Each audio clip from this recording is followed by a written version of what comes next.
Green Bay Packers go on the road to face the Indianapolis Colts on Sunday. BETDAQ currently has Green Bay installed as a 7-point favorite in this game, 48 the total.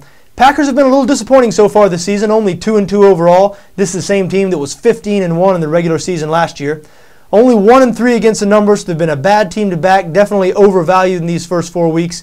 And when you look at it, surprisingly, the culprit has been their offense. The offense has been a little disappointing. Their defense has actually been better than they were last year. Now, they couldn't be much worse than they were last year. They did finish ranked last in the league in total defense last season. But this year, with the exception of their last game against the New Orleans Saints when they gave up a lot of yards, they've looked much better.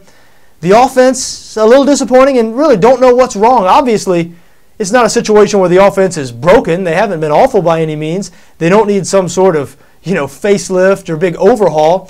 But they definitely haven't been that same dominant, well-oiled machine that we've seen over the last couple of seasons out of this Green Bay offense. Last year, they averaged 35 points a game. Aaron Rodgers won the MVP award. And we're just not seeing that this year. Now, I don't really know why. Maybe it's the injuries they've had at the wide receiver position. Maybe Rodgers just hasn't found his rhythm yet. Whatever it is, they'd like to get it fixed quickly, and they certainly have an opportunity this weekend against the Indianapolis Colts. Indianapolis can be had on defense. Jay Cutler absolutely lit them up in their first game. In their last game against the Jacksonville Jaguars, who have been the worst team in the league passing the ball over the last year and a half, this Colts secondary allowed a game-winning 80-yard touchdown pass with less than a minute left. It was really inexcusable and a heartbreaking way to lose that game. The Colts would have a winning record right now if it wasn't for that play. Remember, they had a bye last week, so they are 1-2 on the year. But as devastating as that loss was, I guarantee it was not as devastating for that team as the news they received over the last few days when they learned that their coach, first-year coach Chuck Pagano, has been diagnosed with leukemia. Pagano, of course, will miss the rest of the season. Our thoughts and prayers are with him. This Colts team, they seem to really be responding to Pagano. From all accounts, Pagano seems like a great guy. Players, he's been with Baltimore, of course, and players and coaches from the Baltimore Ravens have come out over the last few days and really said some great things about Chuck Pagano. So how is this going to affect the Colts?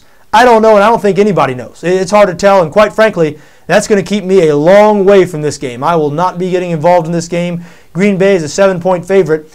And after this Pagano news, you wouldn't be at all surprised to see the Colts come out and look sort of shell-shocked and be blown out, and then at the end of the game sort of be saying, well, there's more important things, and their thoughts are more with their coach who's hospitalized than they were with football. And that would be certainly understandable, and that is one likely outcome of this game.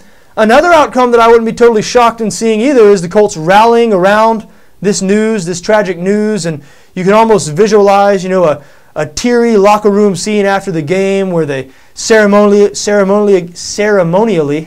give the game ball to Chuck Pagano. We won this one for Chuck, that type of thing.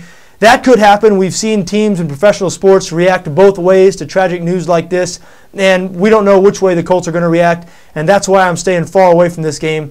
I will be rooting for the Indianapolis Colts, though. Just tough news to hear. Chuck Pagano, a guy really in the prime of his life, not old by any means. To get news like this, leukemia, like I said, we certainly wish him the best. Chuck Pagano will be in our prayers, and we hope the Indianapolis Colts are able to pull out a victory for him this weekend.